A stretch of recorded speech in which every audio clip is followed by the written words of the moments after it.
Assembly. Rules Committee will be in order, and good afternoon. We're here today because of our working together in the Republican majority against what is known as Obamacare. For the past 3 years, Americans have learned more and more about this misguided law, and as a result, a majority of Americans disapprove of the President's takeover of our health care system. Since Obamacare was signed into law, 7 part-time jobs have been created for every 1 full-time job. This means that Americans no longer have an opportunity at not only a job but a career that would help them pay for their families and the lives that they have been used to living in this country. The law took $716 billion out of senior care, out of Medicare, and it has now been estimated that the law will cost twice as much as it was originally thought. The American people are speaking loudly, and House Republicans are listening. The American people are asking us to please stand and take on this issue so that we have an opportunity to either repeal, replace, defund, or reverse this disastrous law. Our colleagues in the Senate have been unwilling to take the votes necessary to sustain a position of doing away with Obamacare in favor of more freedom and opportunity for the American people. So we are here again today doing our job in the House of Representatives to make sure that we're not only listening to the American people, but that we're responding accordingly. Today, Republicans, I believe, are united that we are ready to prevent Obamacare from becoming a reality, and this Rules Committee is here to do just that as we prepare a motion for the floor. Mr. Chairman, you did ask me if I'd like to make a statement. The gentlewoman is recognized for the purpose of making an opening statement. Yes, I will. Thank you. Everything that you said has already been refuted, and I think the facts are out there for everybody to see, and I'm not going to belabor them. But I will tell you that I think this is one of the most cynical things I've ever seen, and we don't have a lot of debate about it because we don't want to get into the weeds with you on this. But I would like you to look around the room at your staff and our staff, people who work extremely hard, who are very competent, and tell them why you want to take away their health insurance. You are asking the House of Representatives tonight to vote to kill their health care. And I not only am astounded at that, but you're going to try to stop the mandate on the health care bill. I can never understand or ever explain to anybody why you would fight so hard to keep 30 million Americans from having the opportunity to have health insurance. It makes absolutely no sense to any of us, and unlike Alice in Wonderland, we can't believe 6 impossible things before breakfast, but we certainly have been asked to.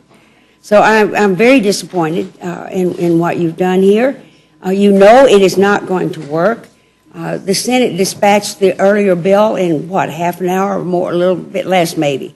And I'm sure they'll do it again. So let me ask you, is it your intent then that we will come back after this fails in the Senate and perhaps give us an opportunity to vote on the Senate bill, which we've never had? Thank the gentleman for not only being very fair in her discussion with me, which I intend to be fair with her, but the intent of what we're saying is that what Congress, the same boat that Congress is in, we believe that the President, the Vice President, the executive branch of government, including political appointees, should be in the same boat. And we are not trying staff. Mr. Staff, that's right. Please don't ignore that. These are young people who come here with hope of being able to affect the common good. They work extremely hard. I don't think anybody would say they're lavishly paid. And this action, if this should go into law, and they would be the one class of people in the United States who could not benefit from the employer contribution. It is unbelievable to me that you would sit here, all of you, tonight, and ask to go down the floor, and I'm sure all of you will vote for that. Would the gentlelady yield? Let me finish my point. I think that your own staff, that you could hardly bear to look at them and say that, and I can tell you right now that our party, our only intent here, we're not interested in whatever you put in here that's not going to last. Well, if we've had one intention all the way through. We are desperately trying to stop this government from Yes, being ma'am. shut down. Yes, ma'am. This, But what it you're is doing true now- that the bill but included if- staff in your bill that you passed. What bill that we passed? The Affordable Care Act included members and staff. No, they were not exempted. No, it's not. They No, were all no, included. That was Senator Grassley's amendment. that It we're was. talking about. It was, but it was in the bill. There was nothing in there that said that they could not get the employers. All we're trying to do is stay with the same language, but include, and then include No, the you're same not. number. You're Well, saying in here that the staff of this Congress, well, and the staff was even though included in yours. they are entitled to a contribution from the federal employer, like everybody else at work, Right. that they can't have it. Yeah. And We if anybody believe that believes the you're doing president, the anything else, vice I wanna president, disabuse them of political that. appointees should be in there. And I do Never recognize. mind the political appointees. I'm talking about the staff that shows up here every morning. Yes, ma'am. And like we had on Saturday, who worked here with us at Yes, ma'am. 12:30 in the morning. They are entitled to health care. I- And the notion, other than taking $40 billion worth of food away from poor people, this is probably one of the more cynical things I've seen you do. But anyway, we want to get on with it. Yes, We'd ma'am. like to get this done when the full hope and expectation that sometime before midnight, we will be able to pass something that will keep this government running. Otherwise, the chaos that we saw before when the government was shut down I agree with 17 that. years ago will come back only worse, because I want to remind you that the last time the government was shut down, half of the appropriations bills were passed and signed. Those parts of the government were not involved in shutdown. Because this Congress has not passed any appropriations bills, then obviously the entire government, the federal government, is affected. It is much worse. Whatever you heard about what happened in 95, 96, this is worse. Thank Yes, you, ma'am. Mr. Chair. And not trying to correct anybody, the House has passed two bills, but you're right, we have not sent to the President an appropriations bill, and I'm not trying to take the gentlewoman on. The gentlewoman is always her words and her efficacy are appreciated in this committee, and I've told you that I'm delighted that you're here, and I did extend you that chance, and I'm glad we're doing that. Chair will now be in receipt of a motion from the gentlewoman from Grandfather, North Carolina. Gentlewoman, the Vice Chairman is recognized. Thank you, Mr. Chairman. I move the committee grant a rule providing for the consideration of the Senate amendment to H.J. Res. 59, the continuing appropriations resolutions 2014. The rule makes an order or motion offered by the chair of the committee on appropriations or his designee that the House recede from its amendments and concur in the Senate amendment with the amendment printed in the Rules Committee report. The rule provides 40 minutes of debate on the motion, equally divided and controlled by the chair and ranking minority member of the Committee on Appropriations. The rule provides that the Senate amendment and the motion shall be considered as read. The rule waives all points of order against consideration of the motion. Section 2 of the rule waives the requirement of Clause 6A of Rule 13, requiring a two-thirds vote to consider a rule on the same day is reported from the Rules Committee. For any resolution reported from the Rules Committee through the legislative day of October 7, 2013. You've now heard the motion from the gentlewoman, the Vice Chairman of the committee. Is there further amendment or discussion Yes. from the committee? Gentleman from Massachusetts recognized. Thank you, Mr. Chairman. And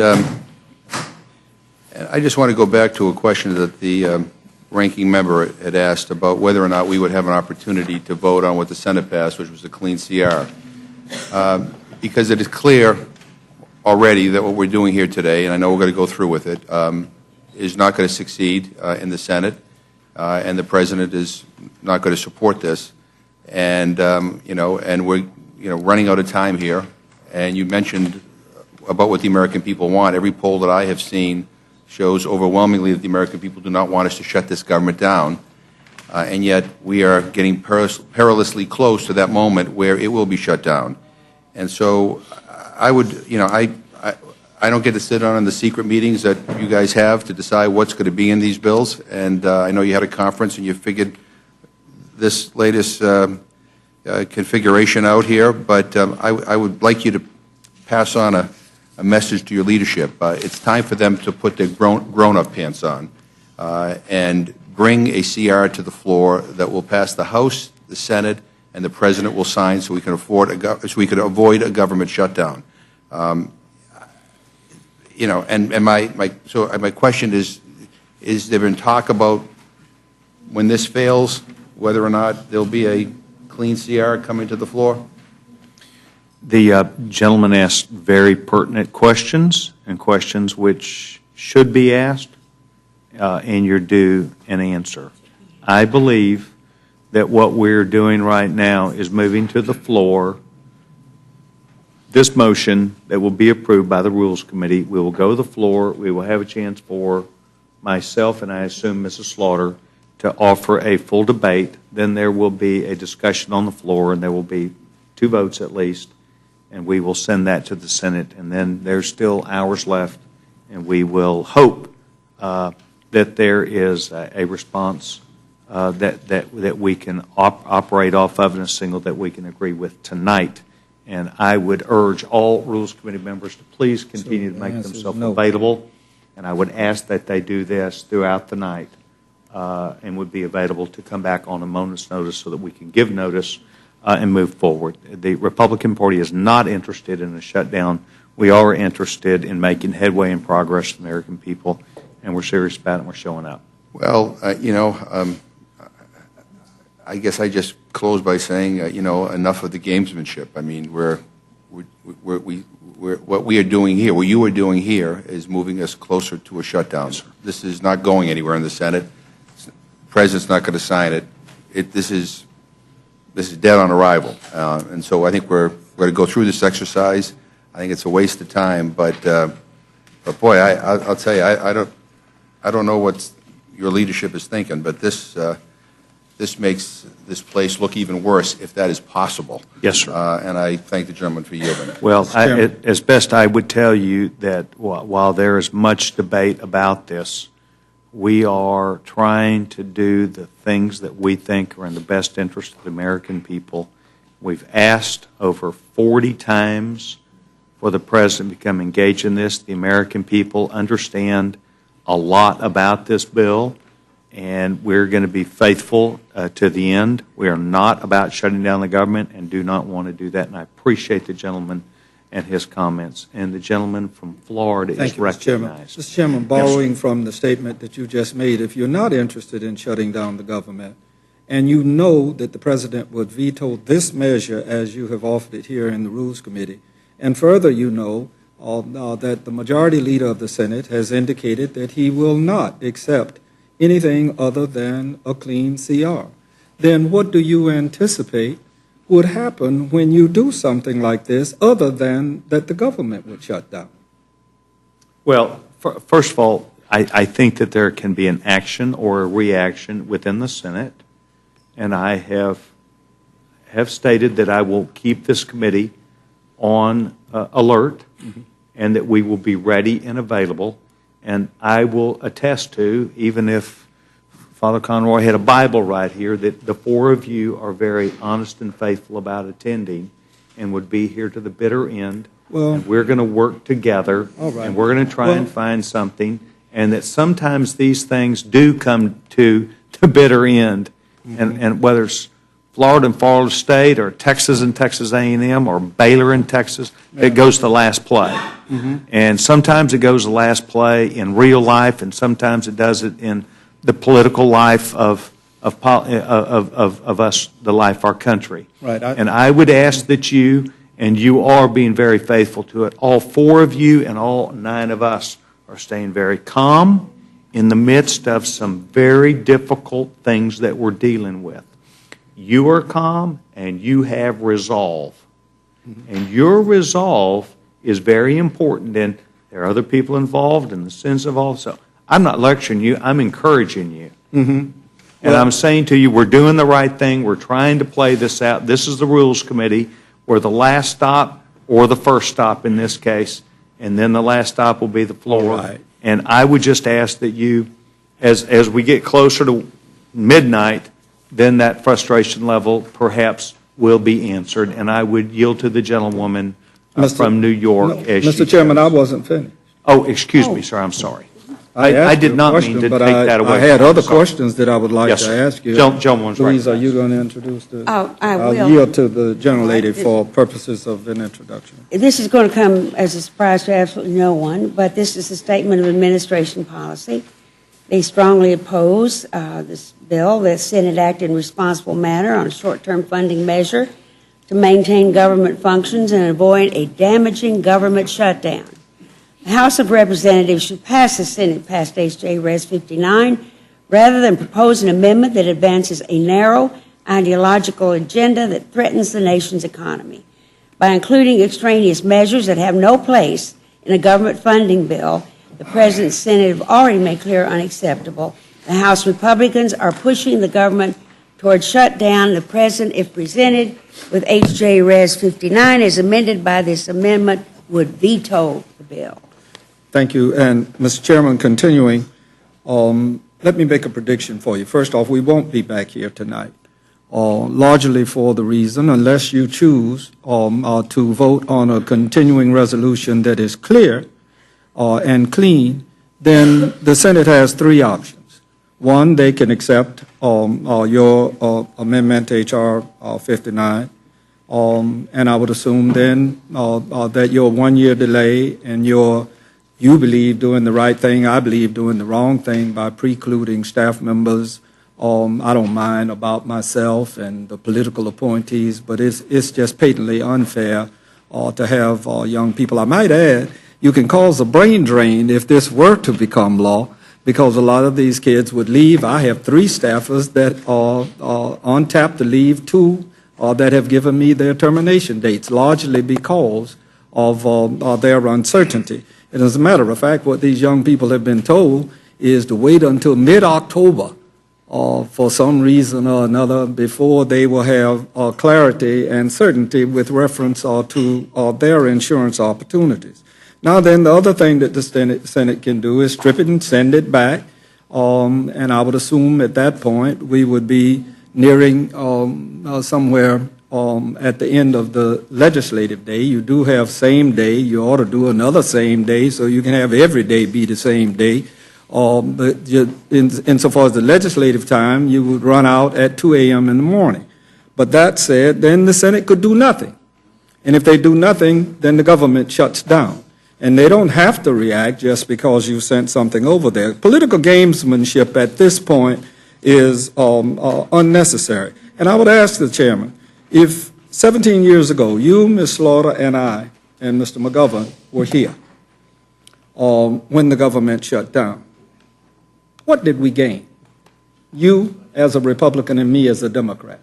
What did we gain when the government shut down? Yes, sir, and I'm not trying to correct you. I was not here. You were not? No, sir. Mr. McGovern was here as a staffer. Ms. Slaughter and I were here. I can answer your question. But you do know about it. You do know that we did shut down. I apologize to you. I thought you were here during that shutdown. But you do know that there was a shutdown.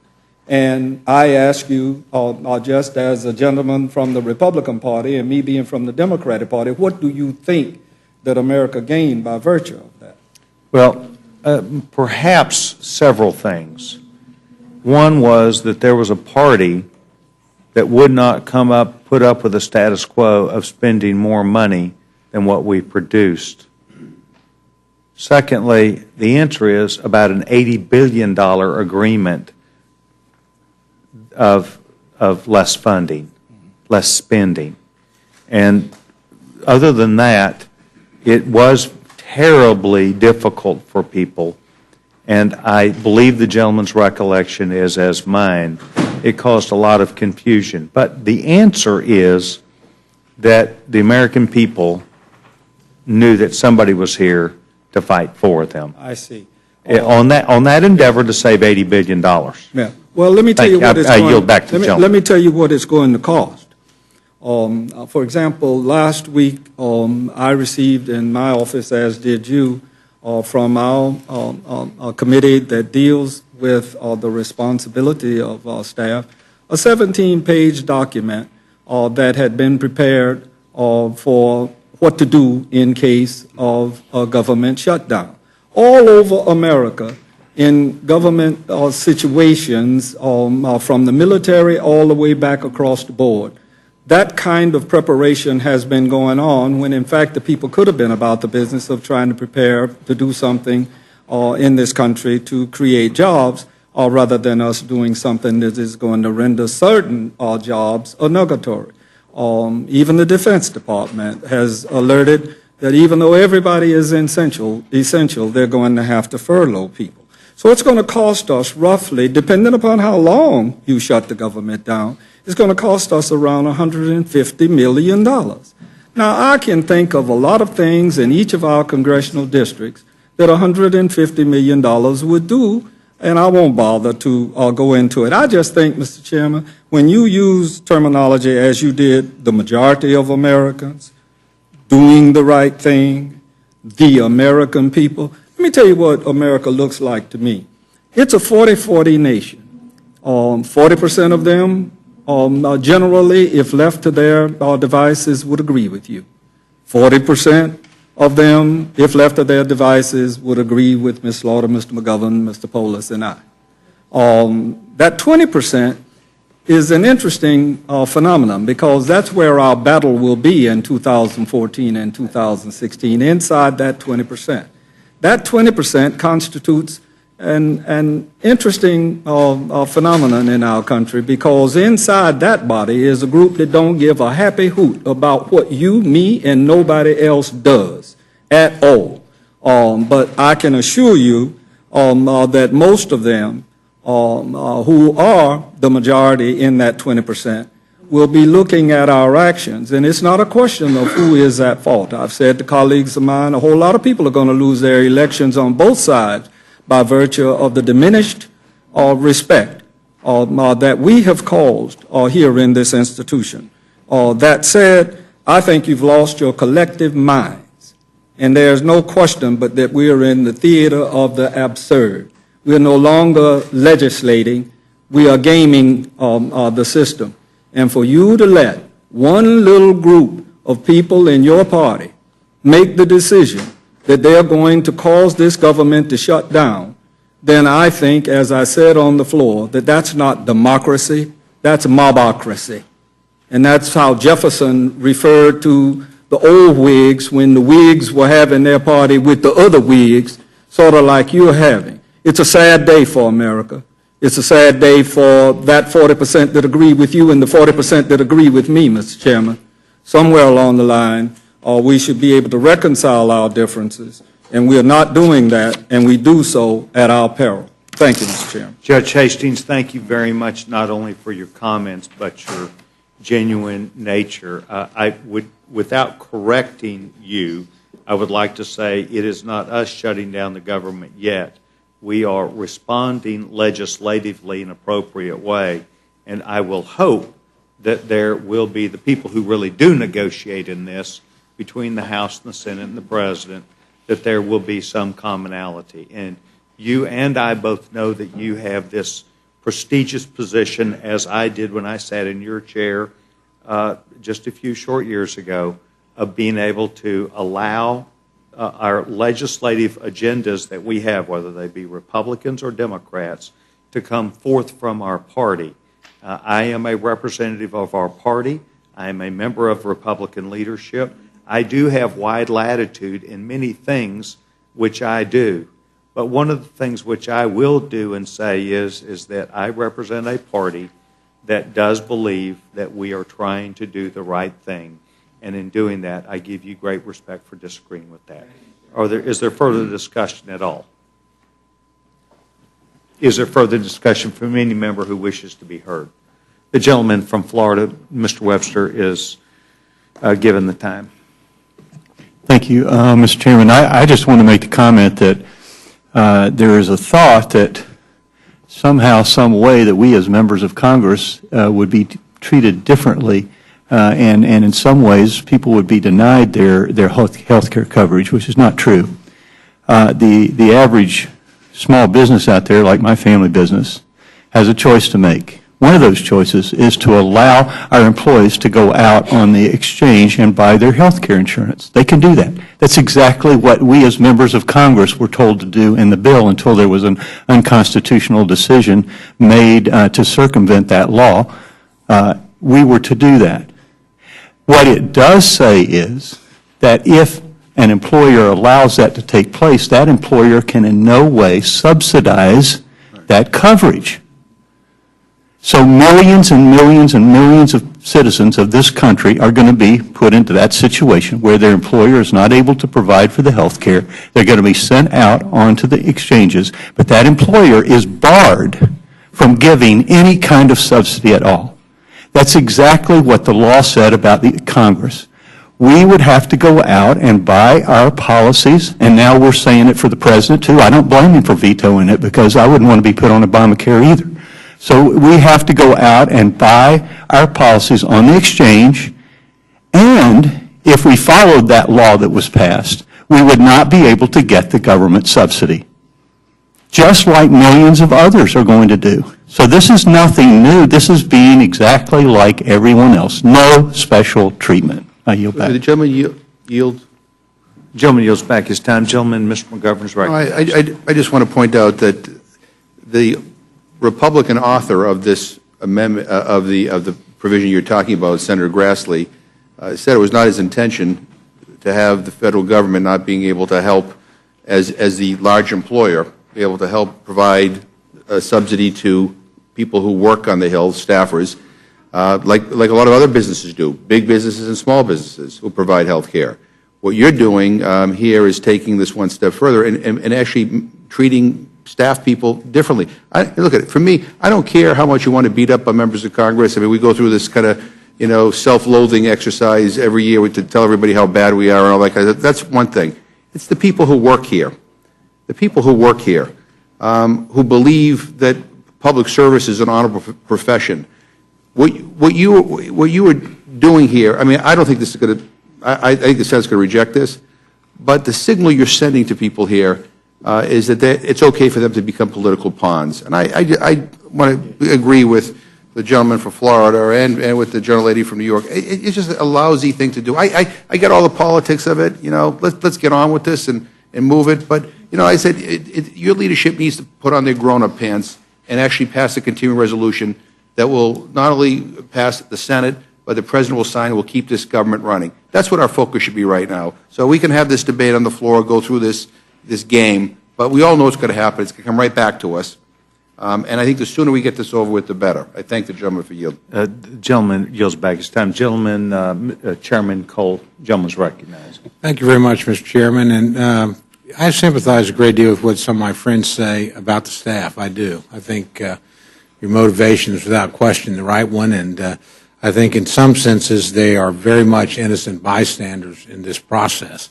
Although I don't think the legal remedy under OPM is sufficient to protect them because, frankly, we have set them up as a special class. I actually don't think it would stand a legal challenge.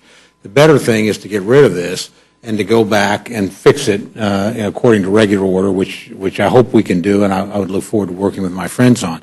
But at the end of the day, what we're talking about here is a process that we've been going through. Look, clearly we don't support this, and we offered to fund. Okay, that was sent back, fair enough. And we offer delay and medical device tax. Most of my friends probably favor repeal of the medical device tax in one way or another. Certainly most of the Senate does, a majority of the senators. That was also summarily brushed aside. So now we're coming back again, as my friend the chairman points out, under the rules and according to process, and saying, how about this? No special deal for members of Congress that are not available to every other American. And my friend Mr. Webster pointed out how that could be done and probably should be done. And second, since we're giving big businesses and many individual entities and labor unions exemptions from this, why mandate that any American have to participate? We're not talking about taking down the exchanges. If you want to participate, you still can. If you're eligible for a subsidy, you still could. But this idea of requiring individuals to do what we're not willing to require large corporations and large organizations to do, I think is just inherently unfair. Giving Congress something that nobody else gets is inherently unfair. The law as structured right now in these two areas is unfair. All we've said is let's deal with those two. Let's have a clean CR otherwise, or CR, and then let's sit down and negotiate the larger issues. And we probably wouldn't be here at the last minute if the Senate had deigned to be here on Sunday. We're hanging around to wait for them. We were available to come into session yesterday. As one of my colleagues said, he knows what running out the clock looks like in a football game. That's precisely what our friends on the other side of the rotunda were doing. Okay, now we've acted pretty expeditiously, sent this back, we'll see what they do.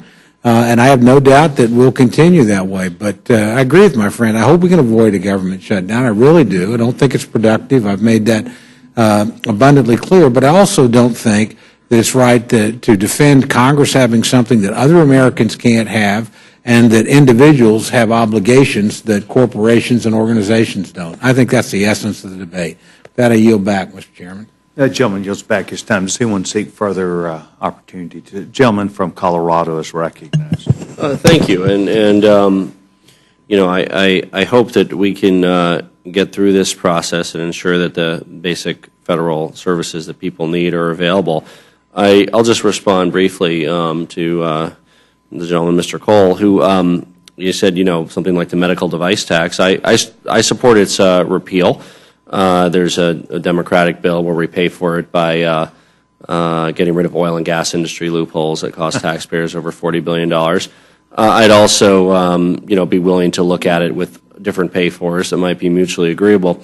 But the question is whether it's worth shutting down the government over. And I believe absolutely not. There's a lot of things I believe. I believe we should pass comprehensive immigration reform. I believe we should replace No Child Left Behind with a better federal education policy. Those are two of my dearest beliefs and issues that I work on with much of my time, but I don't feel that we should shut down government over those issues. I certainly don't feel like we should shut down government over whether we have a medical device tax or not. So I just encourage my colleagues to say, is it really worth shutting down federal government over these disagreements, or can we work on them together through the legislative process? And if a majority of the Senate or most of the Senate supports repealing the medical device tax, I think this body can as well. I mean, let's find a pathway to do that, but not as part of a high-stakes negotiation where everybody feels like they have a gun to their head. That's not the legislative process, and frankly, that kind of behavior is the immaturity that people see in this Congress and why it has such a low approval rating. So I just hope that we can take that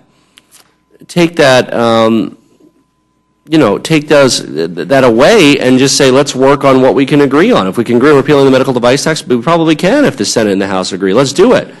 Rather than say, let's close down government over not doing it, in which case you lose a lot of people that otherwise would be your allies. So I hope that that's constructive in us finding a way forward and that we can work together on issues where we agree and hopefully be back here either later tonight or tomorrow with a bill that will prevent a government shutdown, which this bill will lead to. I yield back. Gentleman yields back his time. I do appreciate not just what the gentleman said, the spirit in which he said it. It is my thinking that there's nothing in this legislation that says shutting down the government. And I'll make myself available. There's nothing in here that says that. And it's not even a practical effect of it. So I will agree to be here late at night, and when the Senate finishes their stuff, perhaps I can go on the floor and offer a UC for us to agree with the Senate after agreeing with us, and we can move on, and the American people will know, you know what, those guys can work together. And maybe we can be seen that way. I don't know what's going to happen, but I do know this, that I'm now going to call the question, and we're going to vote on the measure. I see no one asking for further time, so those now would prepare us to the motion that's been presented by the gentlewoman from North Carolina. Those in favor signify by saying aye. Aye. And noes? No. The ayes have it. Roll call. Ms. Fox? Aye. Ms. Fox? Aye. Mr. Bishop? Mr. Bishop? Aye. Mr. Cole? Aye. Mr. Cole? Aye. Mr. Woodall? Aye. Mr. Woodall? Aye. Mr. Nugent? Aye. Mr. Nugent? Aye. Mr. Webster? Mr. Webster? Aye. Ms. Ross-Lehtinen? Aye. Ms. Ross-Lehtinen? Aye. Mr. Burgess? Aye. Mr. Burgess? Aye. Ms. Slaughter? No. Ms. Slaughter? No. Mr. McGovern? No. Mr. McGovern? No. Mr. Hastings? Nay. Mr. Hastings? No. Mr. Polis? No. Mr. Polis? No. Mr. Chairman? Aye. Mr. Chairman? Aye. Clerk will report. 9 yeas and 4 nays. The motion is agreed to. The motion is agreed to, and I will be managing this for the majority. And the gentlewoman from New York will be managing that for the Texas, Miss Texas. The gentlewoman from New York will be managing that. That seems to end this hearing, but with that said, I would advise all members, as I previously have done, that I would hope that you would leave your devices on this afternoon, this evening, for a possible opportunity to call you back. Father Conroy, if you'll please pray for us. We all need some bit of intervention. This ends the meeting. Thank you very much. We had a good prayer this